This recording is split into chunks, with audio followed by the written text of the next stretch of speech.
Bonjour, bienvenue à cette nouvelle présentation sur le vrac numérique. C'est chic. Première question, en fait, je vais vous laisser parler. Est-ce qu'il y a des gens qui sont venus aujourd'hui, surtout à cause de ce titre ou pas? Est-ce qu'il y a déjà des gens qui ont été confrontés à une question de vrac numérique? Oui, non? Plutôt oui? Vous avez fait quoi? Donc, c'est quand même une préoccupation qui touche pas mal d'entre nous, mais en effet, on se trouve souvent démunis. Alors, juste pour un petit peu démythifier, moi aussi j'ai un passé d'historienne, hein, il n'y a pas que Ivan, ça date pas d'hier en fait, ces problèmes. Ici, des graphiques qui sont dans le rapport ouvert, enfin le rapport de la commission ouvert dans les années 1947-8, enfin, qui a été publié en 1949, où on voit ici une magnifique explosion documentaire, et c'est absolument catastrophique, c'est pour ça qu'ils ont mis en place ce qu'on appelle le records management aux États-Unis, c'est la suite, et avec toute une série de systèmes logistiques de comment essayer de descendre ce vrac. Et l'autre chose aussi, je pense que vous connaissez Gaston Lagaffe. Est-ce que, enfin, 1968, ici, des gaffes et des dégâts, je ne sais pas si ça vous fait penser à vos boîtes de messagerie courriel, peut-être. C'est pas nouveau. Des vracs documentaires, il y en a plusieurs. Donc, c'est vrai qu'on parle toujours du vrac numérique, mais en fait, je pense que des situations comme celle-là, peut-être pas en état aussi avancé, mais vous en avez peut-être déjà eu. On a aussi, de temps en temps, on appelle des supports amovibles assez particuliers. Je pense que ça vous est aussi arrivé. Des fusions de communes où il faut vite libérer plein de place. Donc, il faut jeter. Ça prend moins de place, mais ça, on en trouve quasiment tout le temps. Des CD-ROM, des disquettes, des clés USB, quand même un petit peu des photos, des négatifs, des plaques de verre, enfin, il y a un petit peu tout, ici, des disques durs. Qu'est-ce qu'on fait de tout ça? Alors, il n'y a pas grand-chose, ça va, mais quand même. Ça, c'est un client qui est venu chez nous en 2020. Son fils, photographe, est décédé. Il avait laissé 45 disques durs externes. On parlait d'avant de photographie. Comment on fait du tri dans 45 disques durs externes de photographie à, comment tu as dit, Frédéric, valeur vénale, enfin, qui valent quelque chose. Ben voilà, il faut analyser ça et puis il faut donner des règles. On n'a pas fait le tri, on a juste analysé. Nous. Les boîtes de messagerie, il y en a. Mais ce n'est pas de ça que je vais vous parler aujourd'hui. C'est plutôt qu'on parle de vrac numérique, des arborescences de données non structurées qui sont soit sur support amovible. Donc ici, moi, je vais vous faire après une petite démo avec un disque dur externe que j'ai pris avec moi. Ça peut être aussi sur des serveurs, simplement. Maintenant, les principes et les outils archivistiques pour traiter ce vrac numérique. Alors, au niveau des principes, il faut quand même qu'on revienne à nos fondamentaux, que sont la fonction d'évaluation archivistique ou tri des archives. Dans évaluation, il y a valeur. Donc, il faut se reposer toujours cette question de la valeur des archives. On en revient à la question du cycle de vie, de savoir est-ce que c'est des dossiers, des données qui ont une valeur primaire, qui sont encore utiles pour les gens qui produisent, ou est-ce qu'on est dans une valeur secondaire ou historique de ces archives et savoir, même si ça a une valeur secondaire, enfin, si ça a encore une valeur primaire, mais aussi déjà une valeur secondaire, est-ce qu'on archive ou pas? C'est des questions à se poser. Il n'y a jamais de vraie réponse, comme souvent en archivistique. Mais voilà, ça fait partie du jeu, que ce soit pour du numérique ou pour du papier. On peut faire des évaluations a priori, donc plutôt des évaluations macro. Ici, avec le logiciel Archiclass, qu'on fait des plans de classement, on va avoir ici des durées d'utilité administrative ou légale qui vont être indiquées. Et ici, l'évaluation, le sort final pressenti. Je sais qu'il y a, je crois, 2 ans, il y a eu une discussion sur le sort final versus sort final pressenti. Donc là, c'est un outil proposé par les archives d'État de Neuchâtel, où en effet, on pressent que des dossiers de naturalisation ont une valeur archivistique, donc devraient être archivés. Mais après, il faudra voir à l'usage si vraiment le dossier de naturalisation que je reçois est bel et bien un dossier qui a une valeur archivistique ou pas. Donc ça, c'est un peu d'essayer de guider en amont cette question d'évaluation pour essayer d'éviter d'avoir trop de chenilles à la sortie. L'application du sort final au terme du délai de conservation, bah, on peut la faire justement plus finement que ce qu'on pressent en amont. Souvent, c'est fait par des archivistes. Potentiellement, on peut faire du tri à la pièce, on essaie d'éviter. Mais de quelle que soit la façon dont on fait du tri, c'est important de documenter les décisions qu'on prend. Donc, ça peut être des bordereaux d'élimination, ça peut être des protocoles, ça peut être ici, je vous ai mis en export avec des événements prémices pour des fichiers numériques. Donc, si vous détruisez, documentez. C'est nos fondements archivistiques. Jusque-là, il n'y a aucune surprise. Maintenant, pour le numérique, l'avantage, c'est qu'on peut utiliser justement des technologies qui vont permettre d'automatiser certaines de nos actions. On peut automatiser au niveau de l'analyse, que ce soit une analyse plutôt macro ou une analyse plutôt micro. Je vous donne des exemples pour voir comment est structurée une arborescence. On peut utiliser des outils. Le nombre et la taille de fichiers, la volumétrie. Quand on entre dans un local d'archives, on voit si le local est très plein. Ici, mon disque dur externe, vous ne voyez pas s'il est un petit peu plein. Donc, mieux vaut utiliser des outils pour le faire. Les formats de fichiers aussi, on peut voir des extensions, enfin des identifiants, de nouveau à l'aide d'outils informatiques. On peut très bien voir les formats de fichiers .jpg, etc. Mais c'est bien aussi de pouvoir quantifier tout ça. De pouvoir comparer ou bien voir s'il y a des doublons sur la base de sommes de contrôle. On peut aussi utiliser des outils, les dates de création, dernière modification, les noms, les répertoires et fichiers, identification de fichiers cryptés ou bloqués par mot de passe. On peut utiliser des outils, etc. Donc, on a des outils qui nous permettent un peu d'avoir tout ça. Ça, je parle de l'analyse, hein, c'est juste on voit qu'est-ce qu'on a. Je fais encore rien du tout. Il y a aussi des outils qui permettent de traiter l'existant, l'arriéré, peu importe. Ça peut être, on peut enrichir des métadonnées en mettant des descriptions, des tags, des plans, enfin, on peut mettre des plans de placement aussi si vous le désirez. On peut faire du récollement de fichiers, supprimer des fichiers, notamment par des fonctions de dédoublonnage. On peut générer des bordereaux au protocole justement d'élimination. On peut aussi faire des transmissions en version de paquets aux archives. J'ai listé ici quelques fonctionnalités qu'on peut avoir. De nouveau, rien de particulièrement surprenant jusque-là. Mais donc, comment est-ce qu'on se retrouve dans la jungle de ces outils qui nous permettent potentiellement de faire du tri? Ici, je vous ai mis la liste, une capture d'écran de notre page interne à DocuTeam avec les outils pour archivisme numérique. Vous voyez qu'il y en a quand même une petite pétée, hein, puis je n'ai pas toute la liste. Donc, si vous devez vous approprier chacun de ces outils, vous allez vous amuser.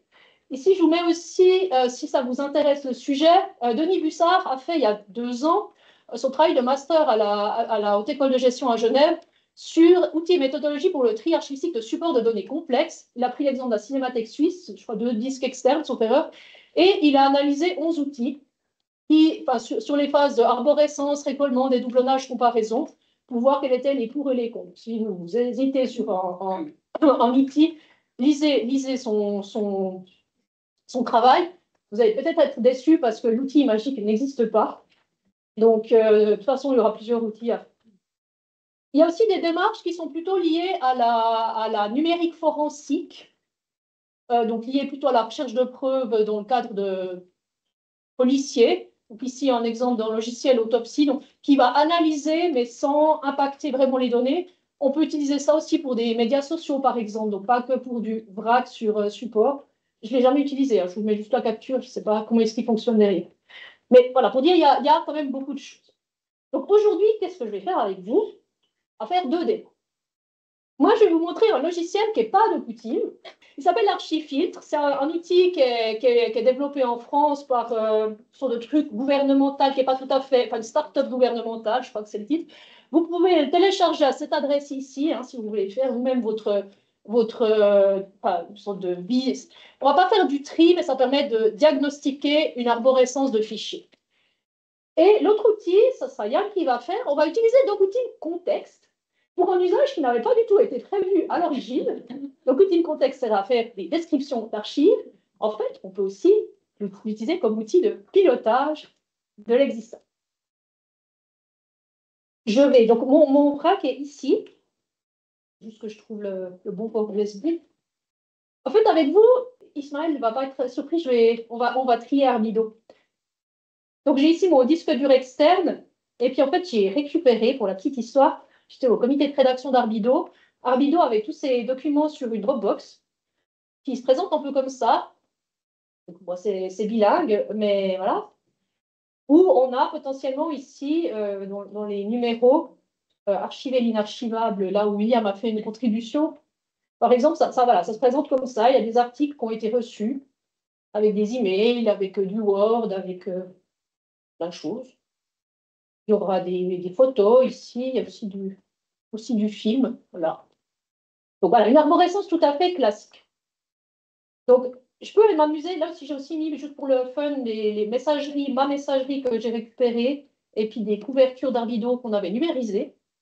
C'est juste pour un peu charger. Mais donc, je vous propose d'analyser tout ça. Donc, dans la Dropbox, on peut s'amuser à les naviguer comme ça, comme je vous ai montré. Et donc, l'autre option, c'est d'ouvrir Archifiltre. Donc, Archifiltre, vous pouvez l'installer sur une clé USB, puis aller chez quelqu'un avec votre clé USB, mettre la clé USB, puis analyser ce qu'il y a sur l'ordinateur de la personne en face de vous. Là, je l'ai quand même installé en local. Et ça, c'est l'interface d'Archifiltre pour documents.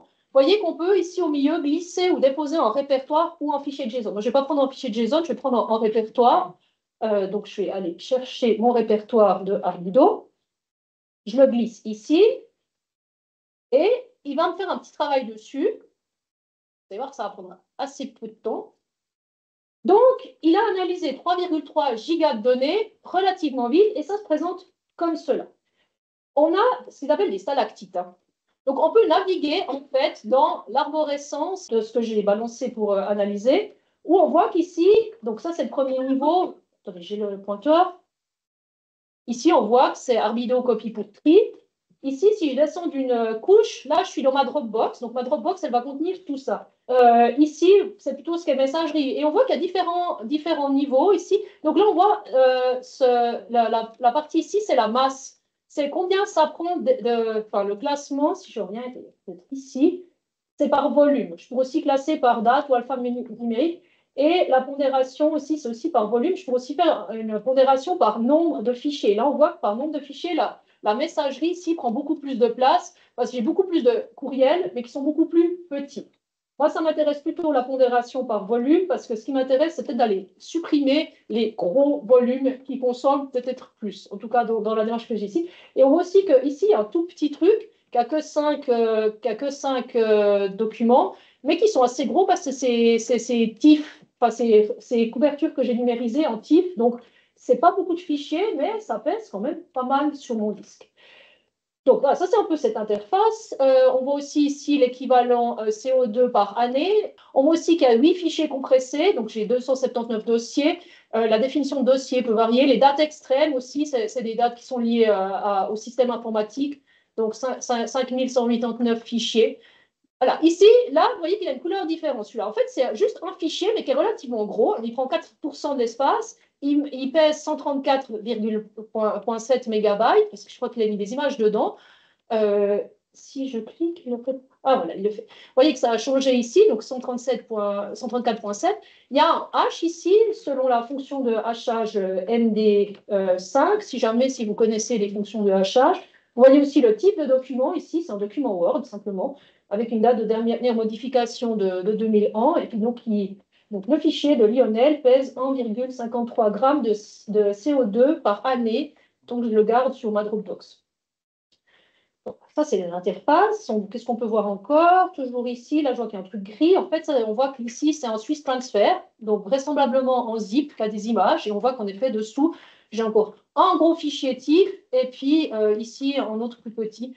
Donc ici, quand même 149 mégas pour un fichier, c'est quand même pas mal. Alors, qu'est-ce que je fais de ça? Enfin, donc, on peut naviguer, on peut voir si c'est profond, si c'est gros, si c'est vieux, etc., sans avoir à ouvrir tous mes petites icônes. On peut, dans l'onglet Audit, il y a une répartition des fichiers. Alors, ça reste très macro, hein, ça ne veut pas dire grand-chose. Donc, on voit nos 5000 fichiers ici, sur 10 niveaux de profondeur. Puis, si je vais sur cette base, on voit qu'il y a quand même pas mal de fichiers mais, enfin, qui sont de type publication. Puis, on verra, publication, c'est tout ce qui est PDF. Ici, en bleu clair, c'est tout ce qui est email. Donc, j'ai 3 millions, etc., fichiers qui sont plutôt des emails. En bleu, document, je crois que c'est tout ce qui est de style Word, LibreOffice, etc. En violet, les images. Puis en gris, je crois que c'est tout le reste qu'ils n'arrivent pas trop à savoir. Et puis ici, en vert, vous avez les tableurs, donc plutôt de style Excel. Là, on voit qu'il n'y a vraiment pas beaucoup de tableurs. Il y a même un petit orange. Voilà, présentation. Présentation, c'est les PPTX. Il y a 55 présentations qui pèsent 35 mégas. Donc, vous voyez un peu les répartitions à un niveau très haut. Hein. On ne va pas plus dans le détail de quel type de fichier, mais ça permet de voir ça. Les redondances, ici, il y a un onglet. Donc, sur la base des checksums, des sommes de contrôle, il va regarder là où il y a potentiellement des doublons. Donc, ici, on voit qu'il y a quand même beaucoup de documents qui sont non redondants. Et ici, 992 qui apparemment apparaissent 2 fois, quelque part. Ici, on voit aussi les redondances au niveau des courriels. Après, c'est à vous de voir si vous voulez aller ici dans la liste c'est redondante, on voit que ce rédaction type apparemment est 2 fois. Alors après, moi je trouve que c'est pas hyper agréable la façon de visualiser tout ça, mais voilà. Ah, parce que j'avais copié 2 fois. Voilà, donc ici on voit justement les courriels qui sont à double, etc. Mais on voit qu'on reste quand même sur des petits pourcentages. Donc après, c'est à vous de voir si vous voulez vraiment enlever les doublons ou pas. Et donc, je vais finir par cet onglet enrichissement, parce que dans cet onglet ici, vous pouvez mettre des descriptions, rajouter quelque chose.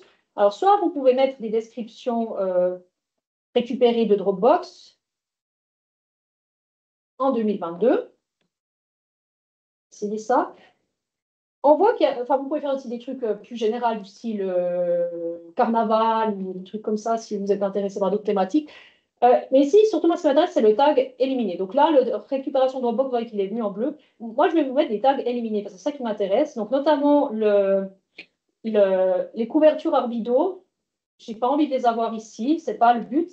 Et en naviguant dans mon arborescence aussi, on a vu qu'il y avait beaucoup d'images, par exemple. C'était ici, voilà, tous les articles reçus et images. On voit que ça prend beaucoup de place. Puis ça, bah, moi, je les ai sur mon site web, donc je n'ai pas besoin. Donc, j'ai enlevé tous ces trucs qui prennent la place et qui, en plus, alors pas celui-là, là, mais ici, les images, j'en ai pas besoin. Ça, c'est quoi? Texte reçu, j'en ai pas besoin. Le reste, tout ce qui est discussion, oui, ça m'intéresse. Voilà. Enfin, je ne vais pas aller plus dans les détails, vous avez un peu compris le principe. Donc là, on peut taguer de la façon que vous voulez, mais surtout mettre ce tag éliminé. Pourquoi je vous le montre, ce tag éliminé? Parce que moi, il va avoir intérêt. Je crois qu'après, il faut que j'enregistre aussi. C'est facultatif. Il y a possibilité ici d'enregistrer. Je vais le remettre au même endroit. Donc là, c'est là que ça me fait en fichier de JSON. Je ne sais pas si vous vous rappelez, au début, il disait, vous voulez mettre en fichier de JSON ou en répertoire? En fait, vous pouvez très bien travailler sur une arborescence, mettre plein de tags, on dira, ah, c'est intéressant, demander à Gaston Lagaffe, si, blablabla, etc. Vous gardez le fichier de JSON et après, vous n'avez plus accès à l'arborescence ou à distance, mais vous pouvez recharger ce fichier-là, ce qui permet potentiellement de prendre le téléphone et puis de dire, écoutez, là, vous avez ça, ça, ça, etc. Qu'est-ce que je dois en faire? Mais ce n'est pas ça que je vais vous montrer quand même. Moi, maintenant, je vais vous montrer les exports. Donc, quand on est ici, je ne sais pas si vous avez vu, il y a un truc exporter. Je clique le exporter et j'ai plein de possibilités. Enfin, je peux exporter plein de choses. Ce qui va m'intéresser, moi, c'est le rapport d'audit, qui sera un rapport en docx. Je veux prendre l'arbre, enfin le Excel, l'arbre CSV. Il est où? Vous voyez l'arbre CSV? Ah oui, il est juste en dessous, bien sûr. Le script de suppression et la liste des éléments à éliminer, parce que vous rappelez que j'ai coché plein de trucs à éliminer. Donc, je vais exporter tout ça. Ça va venir au même endroit. Voilà, on va juste lui laisser le temps de travailler. Ça travaille relativement vite. OK, je reviens dans mon disque externe ici, et vous voyez au même niveau que ce que j'ai utilisé pour faire enfin, que ce que j'ai mis là dans mon archive, maintenant j'ai toute une série ici de rapports qui sont venus. Alors, on va les ouvrir les uns après les autres. Ici, le fichier audit. Alors là, c'est un rapport d'audit qui fait une dizaine de pages, je crois, sauf erreur. Oui, 10 pages. Bien joué. Je ne vous cache pas que j'ai jamais su comment l'utiliser. Donc, c'est joli, c'est beau, mais j'ai jamais vraiment su que faire de ces chiffres. Parce qu'on ne peut pas vraiment les paramétrer. Donc, voilà. Mais vous voyez potentiellement les plus anciens, le top des répertoires les plus volumineux, etc. Donc, vous avez un joli document Word avec des images, mais à mon avis, pas très utilisable. Ensuite, il y avait le fichier Excel que je voulais vous montrer. Il est ici. Là, il est assez gros, hein, il fait 6 mégas, ce fichier Excel, où en fait, on voit les chemins d'arborescence. Alors, ce n'est pas du tout dans l'ordre, hein. On voit chacun des fichiers, le poids, les dates de nouveau. Ici, si c'est en fichier, la profondeur, le type de fichier. Alors, c'est vraiment juste pointif, hein, ça ne nous dit pas quelle version de TIFF. L'empreinte avec MD5, si c'est un fichier redondant ou non. Et puis ici, ça, c'est à éliminer, c'est ce que moi j'ai tagué comme étant à éliminer. Ici, on voit pour un autre truc, c'est écrit récupérer de. Alors ça, je pense que ce sera le fameux Dropbox. Voilà, ici, Dropbox Arbido. On voit que là, je l'ai tagué. Il y a cette description récupérer de Dropbox en 2022. Donc, là, dans ce fichier Excel, vous récupéreriez les descriptions que vous pouvez avoir. Donc, c'est dans le désordre, hein, vraiment, ça prend les éléments les uns après les autres, mais ça fait une sorte d'inventaire du contenu de votre vrac, voilà, avec les noms, sur la base des noms et puis des expressions. Ensuite, le tree, là, on verra plutôt l'arborescence. Ça, moi, je l'utilise souvent quand on doit aller quelque part pour voir rapidement l'arborescence existante, notamment pour faire un plan de classement. Là, ça me permet à ce niveau-là de voir un peu la structure existante sans aller sur place. Donc là, si je prends ma Dropbox Arbido, vous voyez qu'il y a ici la structure. Alors là, je vois assez bien que c'est des fichiers, mais où je peux potentiellement récupérer une arborescence plus ou moins standardisée via ce fichier Excel. Donc, vous n'avez pas besoin de balancer des petits scripts tree dans vos arborescences. Je trouve qu'il fonctionne relativement bien, ce script-là. Et puis, il y en a encore deux autres à voir. C'était la liste des éléments à détruire. Donc voilà, ça, c'est tous ceux qui sont tagués comme étant à détruire. Ou potentiellement, ça peut servir de bordereau d'élimination. Et puis, c'est ça que je veux maintenant passer. C'est ce dernier fichier qui était le script de suppression. Donc, ce script ici, il suffit de faire clic droit et il y a possibilité, c'est un script PowerShell. Alors, moi, je ne connais pas particulièrement PowerShell, mais il est là. Je l'exécute. Il faut respirer juste un petit moment. Et je pense que c'est bon. Il ne nous dit pas que c'est bon. C'est ça qui est un peu chameau. Donc, vous vous rappelez qu'on avait un truc qui pesait 3,3 kg. Hein. Je vais revenir sur la page d'accueil. Voilà. Je vais rebalancer mon nouveau truc où, en principe, le tri a été fait. Et puis, on va voir qu'il va peser tout de suite moins lourd. Voilà, il pèse maintenant 1,7 giga. Et en plus, il a récupéré mon information tout à l'heure. Donc voilà. Donc ça, c'est un outil relativement facile de prise en main pour visualiser un vrac. Donc là, c'était 3,3 gigas, c'est pas mes 45 disques durs externes, hein, faut aussi relativiser. Mais dans une arborescence souvent assez simple, ou alors sur des séquences, ça permet déjà d'avoir une assez bonne vision de ce qu'on a et potentiellement de déjà un petit peu élaguer ce qui cache le reste pour assez vite faire déjà un premier tri, je suis au niveau très macro, avant de potentiellement reprendre. Donc voilà, là, il m'a refait des rapports d'outils.